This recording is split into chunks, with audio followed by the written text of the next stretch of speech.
Hello friend, कैसे आप लोग। आई होप आप सभी बहुत अच्छे होंगे और अपने ड्रीम और इंस्पिरेशन के प्रति ज़बरदस्त तरीके से मेहनत कर रहे होंगे। ओके फ्रेंड्स मैं मिथिलेश स्वागत करता हूं आपका अपना YouTube channel make easy to learn. Friends, जैसे कि मैं प्रीवियस वीडियो में आप लोगों से बात किया था कि कैसे हम इन्वर्स ऑफ मैट्रिक्स निकालते हैं, और इन्वर्स ऑफ मैट्रिक्स निकालने के लिए हमको सबसे पहले माइनर निकालना पड़ता था, फिर कोफैक्टर निकालना पड़ता था, फिर उसके बाद हम उसको माइनर कोफैक्टर को मिलाकर एक मैट्रिक्स बनाते थे, फिर उसको हम ट्रांसपोज करते थे, तब जाके एडजॉइंट फाइंड होती है।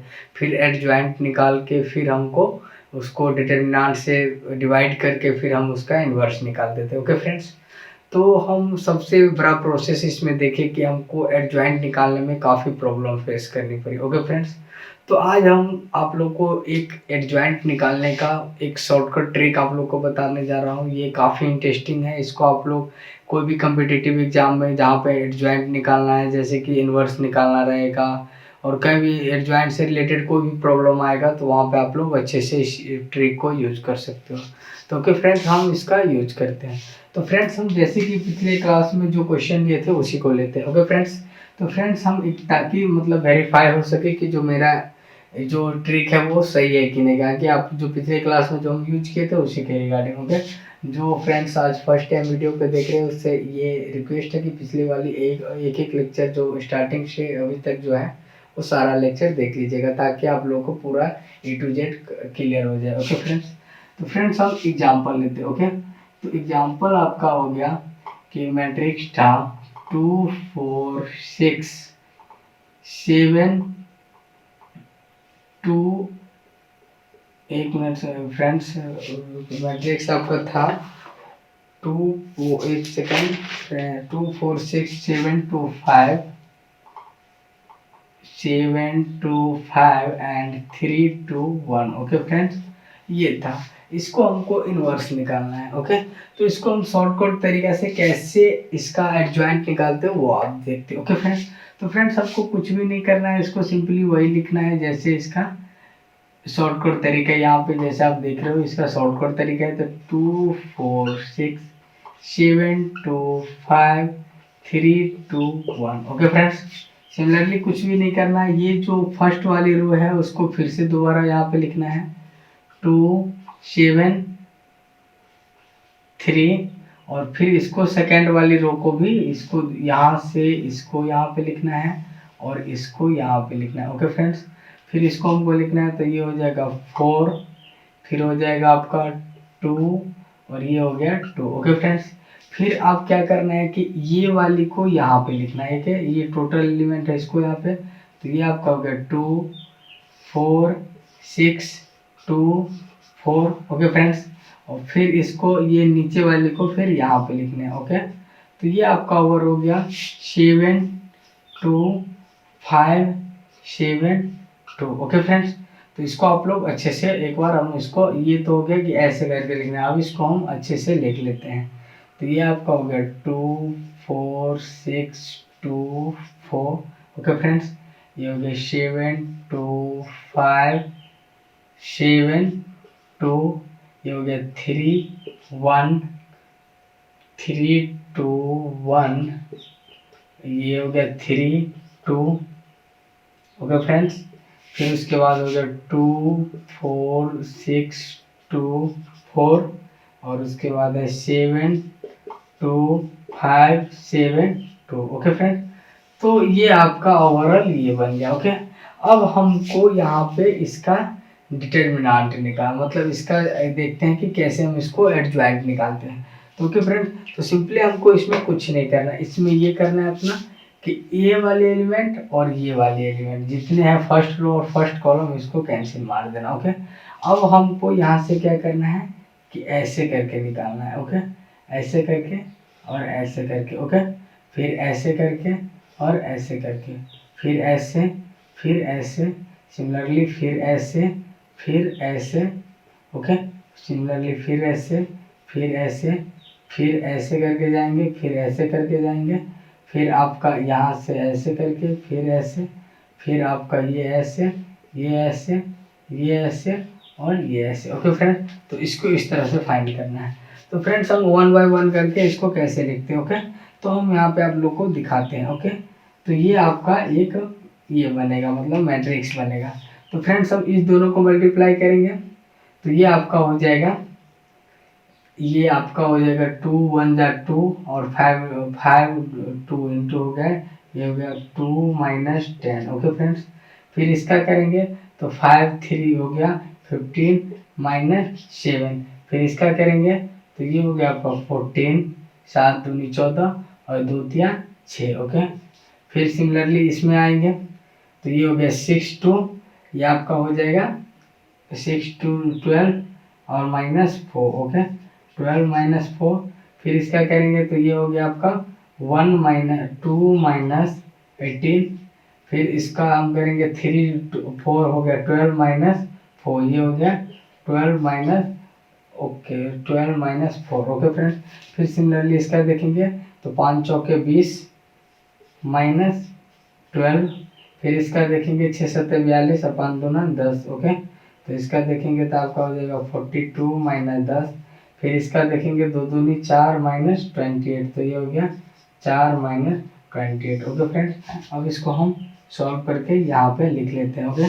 तो ये आपका आ जाएगा, ये हो गया 2 में से 10 गया तो ये हो गया -8, ये 5 में से 7 गया ये हो गया 8, ये हो गया 8, ये हो गया आपका 8 और ये भी हो गया आपका 20 में से 12 गया तो 8, ओके फ्रेंड्स। हम इसका फिर देखेंगे तो ये हो गया -16, ये हो गया 12 इंटू 12 में से 4 गया तो 8, इसका हो गया 42, ये हो गया 32 और ये हो गया आपका ओवरऑल ये हो गया -24, ओके फ्रेंड्स।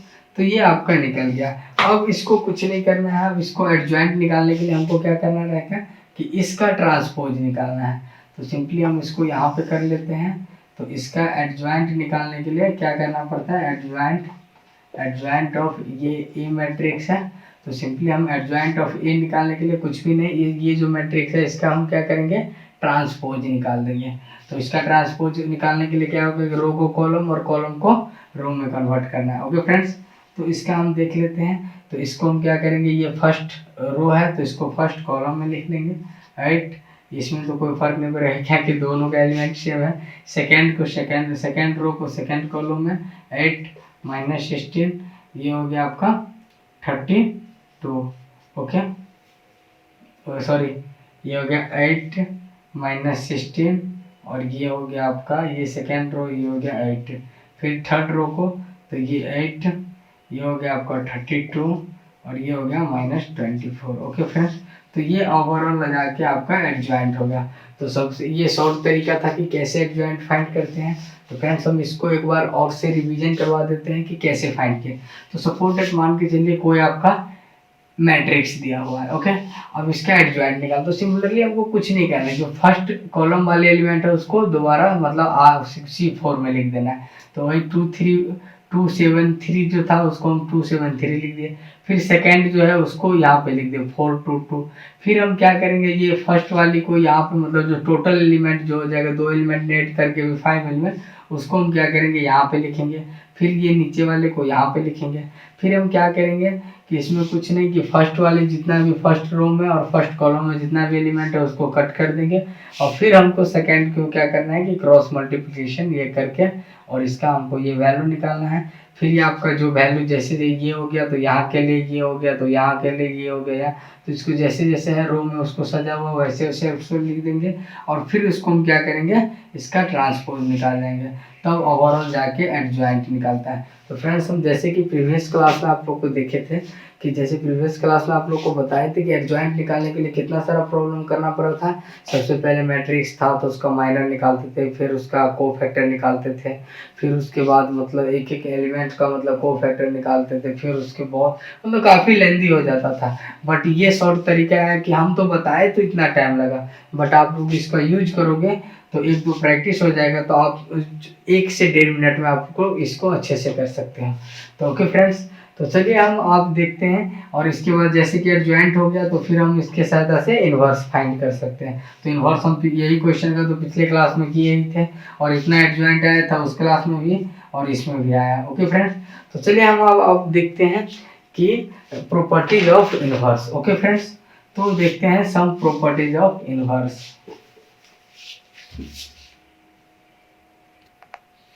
तो फ्रेंड हम यहाँ देखते हैं कि properties of inverse. Okay friend, तो जैसे कि मैं आपको पिछले क्लास में भी एक इनवर्स का एक प्रॉपर्टी बताया था कि सबसे कि ए बी इक्वल टू 1, यानी ए बी इक्वल टू 1 जो होता है तो इसका मतलब एक दूसरे का ये इनवर्स है। ओके, तो यहाँ पे ए इक्वल टू हो जाएगा 1/b और यार सिंपली यहाँ पे b इक्वल टू हो जाएगा 1/e।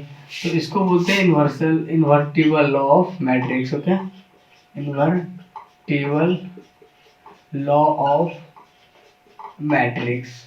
ओके फ्रेंड्स, तो इसको हम बोलते हैं simply invertible law of matrix. Okay, तो फ्रेंड्स हम आप लोग को आप बताना चाहता हूँ कि इसका सेकेंड लॉ क्या होता है। तो ये तो हम पहले भी देखे थे।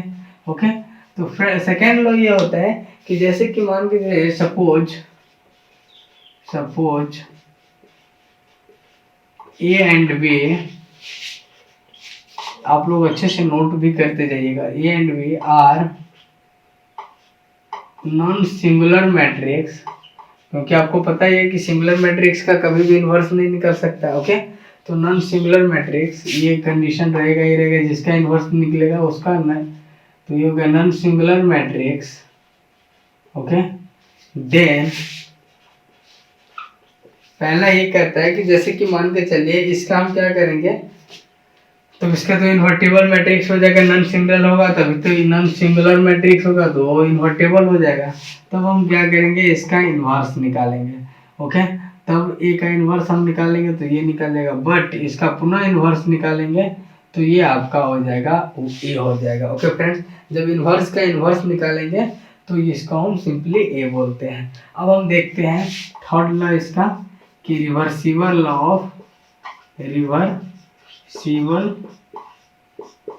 Of matrix. ओके फ्रेंड्स, तो रिवर्सिबल लॉ ऑफ मैट्रिक्स क्या करता है। ओके, तो हम सबसे पहले इसका simply reversible law of matrix ये करता है कि जैसे कि मान के चलिए कि ए बी कोई आपका मैट्रिक्स है, इसका जब इन्वर्स निकालेंगे तो आपका बी पहले आ जाएगा और ए बी इन्वर्स पहले और ए इन्वर्स बाद में आ जाएगा। ओके फ्रेंड, सिंपली हम इसको एक इसी लॉ को आप लोग को एक चीज और दिखाते हैं कि रिवर्सिबल फोर्स में ये इन्वर्स का नहीं है, reversible law of adjoint. Okay friends, adjoint, तो सिंपली हम जब एडजॉइंट ऑफ ए बी निकालेंगे तो ये आपका हो जाएगा adjoint of B into adjoint of A. Okay friend, तो ये आपका ओवरऑल हो गया कि reversible law of adjoint. Okay friend, कि ए बी कोई और एडजॉइंट कब निकालते हैं, जब ए बी यहाँ पे दे दीजिएगा रिवर्सिबल लॉ ऑफ एंड यहाँ पे कंडीशन दे दीजिएगा A B is a square matrix. Okay, जब कोई स्क्वायर मैट्रिक्स हो तब आपका ये फॉलो करेगी। ओके, तो adjoint of A B equal to adjoint of A into adjoint of B. Okay, पहले बी हो जाएगा फिर उसके बाद ए हो जाएगा। ओके फ्रेंड, तो चलिए हम आप लोग को और दिखाते हैं कि गॉस जॉर्डन मेथड क्या होता है और उसकी सहायता से हम कैसे इन्वर्स निकालते हैं। तो ओके फ्रेंड्स, तो हम आप लोग को अब इससे आगे बात करते हैं गॉस जॉर्डन मेथड। ओके, तो ये था आपका प्रॉपर्टीज ऑफ इन्वर्स, इसको आप लोग अच्छे से नोट कर लीजिएगा। ये वाली जो प्रॉपर्टी है ये मैक्सिमम जगह यूज होता है और आपका ये वाला, ये दोनों प्रॉपर्टी काफ़ी इंपॉर्टेंट है, तो इस दोनों को आप लोग अच्छे से माइंड में रख लीजिएगा। और ये वाला जो रिवर्सल और एडजॉइंट, ये कभी कभी जो कोई एग्जाम जो होती है ना, जैसे कि गेट वगैरह में, तो इससे रिलेटेड क्वेश्चन आ जाती है, तो बच्चे एडजॉइंट देख के ही टेंशन में आ जाते हैं, इसको ये प्रॉपर्टी लगाना ही भूल जाते हैं। तो इसलिए प्रॉपर्टी याद रखिएगा ताकि उसको मतलब मैक्सिमम क्वेश्चन जो आती है ना कॉम्पिटिटिव एग्जाम में वो आपका प्रॉपर्टीज पे ही आते हैं। तो ओके फ्रेंड्स, तो हम अब देखते हैं गॉस जॉर्डन मेथड क्या होता है और उसके मेथड के साथ ऐसे एक अच्छे से क्वेश्चन सॉल्व करेंगे। ओके, तो फ्रेंड हम यहाँ पे देखते हैं गॉस जॉर्डन मेथड। तो गॉस जॉर्डन मेथड क्या करता है, गॉस जॉर्डन मेथड ये कहता है कि a equal to I A. Okay friends, तो सिंपली ये आपका गॉस जॉर्डन मेथड है और इसी मेथड के साथ ऐसे हम क्वेश्चन सॉल्व करते हैं। तो इसमें ये रहता है कि जैसे कि मान के चले ए कोई मैट्रिक्स है और ये आपका आई कोई मैट्रिक्स है, तो इसको क्वेश्चन सॉल्व करने के लिए कुछ भी नहीं करना रहता है, कि सपोर्टेड मान के चलिए कि कोई मैट्रिक्स ए दिया हुआ है, ये आपका दिया हुआ 2 3 4 5 6 7 8 9 1। ओके, ये हो गया। अब इसका मैट्रिक्स निकाला है, मतलब इसका इन्वर्स निकालना, तो इसका सिंपली आई, तो आई को हम सिंपली आइडेंटिटी मैट्रिक्स को पहले दिन ही बताए थे 1 0 0 0 1 0 0 0 1, और ये आपका हो जाएगा ए, इसको सिंपली हम ए रहने देंगे। तब हमको क्या करना रहता है कि ये वाली जो एलिमेंट है इसको टोटली आइडेंटिटी मैट्रिक्स बनानी रहती है, और इसके बाद हमको रो कॉलम का ऑपरेशन करना रहता है, रो कॉलम का ऑपरेशन, जिसको सिंपली हम ट्रांसफॉर्मेशन, मतलब एलिमेंट्री ट्रांसफॉर्मेशन और या तो उसका ऑपरेशन बोलते हैं। ओके फ्रेंड्स, तो इसके लिए हमको ये करना रहता है, टोटल इसको ये करके ये वाली जो ए वाली जितनी भी एलिमेंट है इसको क्या करना रहता है आपका आइडेंटिटी मैट्रिक्स, मतलब इस फॉर्म में लाना रहता है। ओके, तो इस फॉर्म में हम लाने के लिए इसका टोटल, मतलब इसका ये करते हैं, मतलब क्या करते हैं कि इसको हम एलिमेंट्री ट्रांसफॉर्मेशन करते हैं। तो अब एलिमेंट्री ट्रांसफॉर्मेशन में क्या क्या है, तो कुछ हम आप लोग को बताते हैं कि एलिमेंट्री ट्रांसफॉर्मेशन कैसे करते हैं। ओके फ्रेंड्स, तो फ्रेंड्स चलिए हम आप लोग को बताना चाहता है कि elementary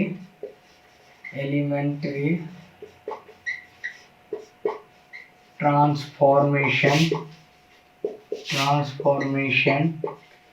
and operation. Okay, operation के बारे में। ओके, इसको हम कैसे करते हैं, क्योंकि इसका जब हम गॉस जॉर्डन मेथड पे क्वेश्चन बनाएंगे तो इसका यूज करेंगे। ओके फ्रेंड्स, तो एलिमेंट्री ट्रांसफॉर्मेशन और ऑपरेशन क्या होता है। ओके फ्रेंड्स, तो इसमें एलिमेंट्री क्या करता है कि दो रो, जैसे मान के चलिए 2 रो और 2 कॉलम, उसको जब हम इंटरचेंज करेंगे, सपोर्टेड मान के चलिए ये आपका हो गया R1, ये हो गया आपका R2, ये हो गया आपका R3। एक बात आप लोग माइंड में रखिएगा, जब भी हम गॉस जॉर्डन मेथड रखेंगे, जो भी ऑपरेशन लगाएंगे वो टोटल इस साइड से उस साइड, मतलब लेफ्ट हैंड साइड और right hand side total element के लिए लगेगा। ओके फ्रेंड, तो जैसे कि हम इसको सिंपली R12 का मतलब R12 का जब लिखेंगे, इसका मतलब होता है कि R1 interchanges okay into R2। Okay, यानी R1 को हम सिंपली क्या कर सकते हैं R2, जैसे कि R1 और R2 को इंटरचेंज करना रहेगा तो सिंपली हम लिखेंगे R12। ओके फ्रेंड्स, और सिंपली हम मान के चलिए कि इसका कोई मल्टीप्लिकेशन और सिंपली हम इसको जब कॉलम में भी करेंगे तो सिंपली ऐसे ही होगा। ये तो रो के लिए होगा, सिंपली हम इसको कॉलम में भी कर सकते हैं। तो ये हो गया C12, तो इसको हम सिंपली बोल सकते हैं C1 interchanges into C2। Okay friends, तो ये आपका पहला रूल हो गया इसका एलिमेंट्री ट्रांसफॉर्मेशन। तो एलिमेंट्री ट्रांसफॉर्मेशन ऐसे करते हैं। फिर हम फ्रेंड ऐसे करते हैं कि जैसे इसका सेकेंड रूल क्या कहते हैं कि जैसे हम इसको अच्छे से आप लोग नोट्स कर लीजिएगा। और इसका सेकेंड रूल क्या कहता है मैं आप लोगों को, ये हो गया आपका पहला रूल, जिसको हम सिंपली बोलते हैं क्या होता है कि R1 मतलब रो को इंटरचेंज करेंगे कैसे, और मतलब कॉलम को इंटरचेंज करेंगे तो क्या लिखेंगे। ओके फ्रेंड्स, तो हम आपको लोगों को सेकेंड रूल इसका बताते हैं कि सेकेंड रूल हम ये बताते हैं कि सपोर्टेड मान के चलिए मल्टीप्लिकेशन, ये आपका सेकेंड हो गया, multiplication of any scalar elements then. Okay, तो सपोर्टेड मान के चले कि कोई स्केलर एलिमेंट कोई हो गया तो उसको मान लेते हैं के।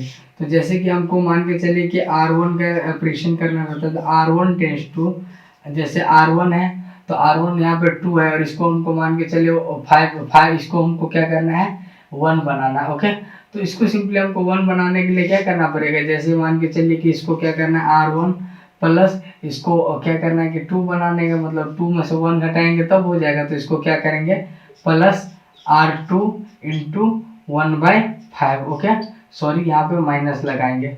तो देखिए इसको R2 हो गया 5 इंटू 1/5, तो ये कट के 1 हो जाएगा। तो 2 में से 1 गया तो ये सिंपली 1 हो जाएगा। तो इस तरह का ऑपरेशन लगाएंगे। तो इसको सिंपली हम लिख सकते हैं R1 tense to R1 plus के R2। ओके, सिंपली हम जब इसको C1 मतलब इसको कॉलम में भी लगाएंगे तो ये हो जाएगा C1 tense to C1 plus के C2। ओके, C2 या कुछ भी मतलब कोई भी, ये आपको हम एग्जाम्पल बता रहे हैं कि इस तरह से करेंगे। ओके फ्रेंड्स, तो चलिए हम और इसका एक बताते हैं कि मतलब कैसे इसका करते हैं। ओके फ्रेंड्स, तो थर्ड आपका ये बता रहा है कि जैसे कि हाँ, एक चीज़ आप लोग माइंड में रखिएगा ये थर्ड कि कभी भी हम, जैसे कि एक एग्जांपल आप लोग को देता हूँ कि R1 टेंस टू, कभी भी हम ये नहीं लिख सकते 5R1 प्लस R2, ऐसे नहीं लिख सकते कि मतलब ये इसके साथ हम कभी मल्टीप्लाई नहीं कर सकते। हमको करना है तो ये सेकेंड वाली पार्ट मतलब इसी के साथ करना रहता है। तो ये हम 5R1, ये आपका इम्पॉसिबल होगा। ओके, इसको आप लोग अच्छे से, ये हम पहले भी शायद करवाए थे। तो ये यही सब कुछ कुछ बात जो होती है जो हमको एलिमेंट्री ट्रांसफॉर्मेशन में ये रखना रहता है। ओके फ्रेंड्स, और फिर उसके बाद हमको एक चीज़ और ध्यान में रखना रहता है कि कभी भी जो कोई भी एलिमेंट जो होता है इसको हमको क्या करना रहता है कि आपका जो कोई मैट्रिक्स है उसको आइडेंटिटी फॉर्म में कन्वर्ट करने के लिए हमको सिंपल कोई चीज़ रहता है कि सबसे पहले एलिमेंट को क्या करना रहता है, इसको 1 बनाना रहता है। ओके फ्रेंड्स, फिर क्या करते हैं कि इस कॉलम, इसको पहले 1 बना लिए कैसे भी करके, कोई ऑपरेशन लगा के, जैसे जो जो ऑपरेशन है उसको। फिर उसके बाद हम क्या करेंगे, इसके जितने भी कॉलम में जितने भी एलिमेंट है उसको 0 बनाएंगे। फिर क्या करेंगे, सेकेंड में इसको 1 बनाएंगे, फिर इससे नीचे वाले को 0 बनाएंगे। फिर थर्ड में ये इसको 1 बनाएंगे, सिंपली 4/4 ऑर्डर का रहेगा। तो फिर उससे आगे वाले को मतलब जो इसके मतलब डायगोनल एलिमेंट है इसको 1 बनाते चलेंगे, और उससे जो नीचे वाले जितने भी एलिमेंट है उसको 0 बनाते जाएंगे। तो इससे क्या होगा कि अपना ये मतलब सोल्यूशन जो होगा ईजी हो जाएगा, और इस तरह से हम लोग आसानी से कर पाएंगे। ओके फ्रेंड, तो इसको हम आगे जब क्वेश्चन करेंगे तो आप लोग को अच्छे से समझ में आ जाएगा। ओके फ्रेंड्स, तो चलिए हम आप लोग को बताते हैं कि एक हम गॉस जॉर्डन मेथड पे एक क्वेश्चन सॉल्व करते हैं। ओके फ्रेंड्स, तो देखते हैं क्वेश्चन और उसको कैसे सॉल्व करते हो, स्टेप बाय स्टेप हम सॉल्व करके आप लोग को दिखाते हैं गॉस जॉर्डन मेथड पर। ओके फ्रेंड्स, तो देखते हैं। ओके फ्रेंड, यहाँ पे देखते हैं इनवर्स ऑफ मैट्रिक्स। ओके, तो इसको हम पहले सॉल्व कर लिए ताकि आप इसलिए सॉल्व कर लिए कि टाइम थोड़ा कम लगे। ओके फ्रेंड, तो आप लोग को प्रोसेस बता देते हैं कि कैसे कैसे होता है। तो फ्रेंड्स, हम यहाँ पे देख रहे हैं कि find the inverse of the matrix using Gauss Jordan method, कि गॉस जॉर्डन मेथड से हम इसको कैसे फाइंड करते हैं। तो सपोज दैट ये आपका मैट्रिक्स है 1 1 3 1 3 -3 2 -4 और ये हो गया। ओके, तो consider A equal to IA। Okay, ये हम सिंपल गॉस जॉर्डन मेथड लगाएंगे। अब हमको क्या करना रहता है, जो ये वाले जो लेफ्ट साइड वाली जो एलिमेंट है यानी जो दिया हुआ है, इसको क्या करना है, reduce LHS to into unit matrix. इसको हमको यूनिट मैट्रिक्स, बट जो भी ऑपरेशन लगाएंगे वो होल ओवर मैट्रिक्स के लिए, और सिंपली ए को हम यही रखेंगे। ओके फ्रेंड्स, तो सबसे पहले हम यहाँ पे क्या करते हैं कि इसको हम बताए थे कि सबसे पहले क्या करते हैं कि फर्स्ट एलिमेंट को 1 बनाना है। फिर ये तो आपका 1 है ही, सेकेंड एलिमेंट को 0 0, यानी पहले जो कॉलम जो है उसका जो नीचे वाले एलिमेंट है यानी इसको छोड़ के बाकी एलिमेंट को 0 बनाना है। तो इसको हम कैसे बनाएंगे, तो supported R2 equal to R2 minus R1, यानी इसमें से R1 घटा देंगे तो ये 0 हो जाएगा, और सिंपली आपका R3 equal to R3 plus 2R1, तो यानी इसमें हम 2 जोड़ देंगे तो ये माइनस है, ये प्लस, तो ये भी 0 हो जाएगा। तो ये आपका हो गया 1 1 3 0 2 -6 0 -2, ये हो गया। ओके, सिंपली ये जो ऑपरेशन लगाएं जो इसके साथ भी लगाएंगे, तो जैसे ये लगाए तो ये हो गया क्या, R2 equal to R2 minus R1, तो R2 हो गया आपका 0 0 माइनस R1 हो गया ये तो -1, सिंपली इसमें भी ऐसे ही लगाए। ओके फ्रेंड, तो जो जो ऑपरेशन हम इस साइड लगाएंगे वो इसे इस साइड लगाएंगे। अब हमको इतना तो काम कर लिया, अब हमको क्या करना था कि इस एलिमेंट को 1 बनाना था और नीचे वाले को 0 बनाना था। तो सबसे पहले हम क्या किए, इसको 0 बना लिए। तो सिंपली हम इसको क्या करेंगे, नीचे वाले एलिमेंट को 0 बनाने के लिए कौन सा ऑपरेशन लगाएंगे, यहाँ पे हमको देखना है। तो R3 equal to R3 plus R2। Okay, तो R3 इक्वल टू यानी R3 प्लस R2, तो यहाँ पे क्या हो जाएगा, 2 को जब 2 से प्लस जोड़ देंगे तो ये 0 हो जाएगा। तो सिंपली यहाँ पे 1 3 3, इसमें कुछ नहीं लगेगा, इसमें कुछ नहीं लगेगा, और जब थर्ड वाले में करेंगे तो 0 R3 प्लस 0 प्लस 0 0 हो गया, और यहाँ पे हो गया -2 प्लस 2। ओके, ये हो गया 0 और ये हो गया 2 ये हो गया आपका ये -6। ओके, तो ये हो गया -4। सिंपली ये ऑपरेशन इस साइड भी लगा देंगे। ओके, फिर हम क्या करेंगे, अब इससे आगे हमको क्या करना है, इसको 1 बनाना और इसको 1 बनाना है। ओके, तो इसको 1 हम कैसे बना सकते हैं, तो R2 = 1/2 R2। ओके, तो सिंपल हम इसको R2 = 1/2 R2 लगा दें। बट यहाँ पे देखिए ये प्लस में कुछ रहता तो यहाँ पे 1/2 से नहीं कर सकते थे, बट यहाँ पे प्लस में कुछ नहीं है, तो सिंपल हम कोई भी एलिमेंट्स को कर सकते हैं। तो ये हो गया आपका R3 = R3 - 1/4। तो सिंपली ये भी आपका 1 बन जाएगा, क्या कि R2 = R2/2। तो ये हो गया 1/2 और -6 में जब हम 2 से डिवाइड किया माइनस ये, फिर सिंपली इसमें भी जब किए तो ये 1 हो गया। सेम ऑपरेशन हम इसमें लगा दिए। अब हम नेक्स्ट ऑपरेशन करेंगे R1 = अब हमको क्या करना रहता है कि जैसे कि R1 को हमको क्या करना है कि इस एलिमेंट को अब 0 बनाना है। ओके, इससे आगे वाले को, तो सिंपली हम इसको करना है R1 = क्या कि हमको ये यूनिट मैट्रिक्स में इसको कन्वर्ट करना है ना। तो यूनिट मैट्रिक्स में क्या होता है कि इसके छोड़ के बाकी जितना भी एलिमेंट होता है 0, तब हमको इसको 0 बनाना। तो R1 tends to R1 - 3R2 and R2 tends to R2 + 3R2। तो ये आपका ये एलिमेंट 0 हो जाएगा सिंपल। तो इसको हम आगे देख लेते हैं। Okay friends,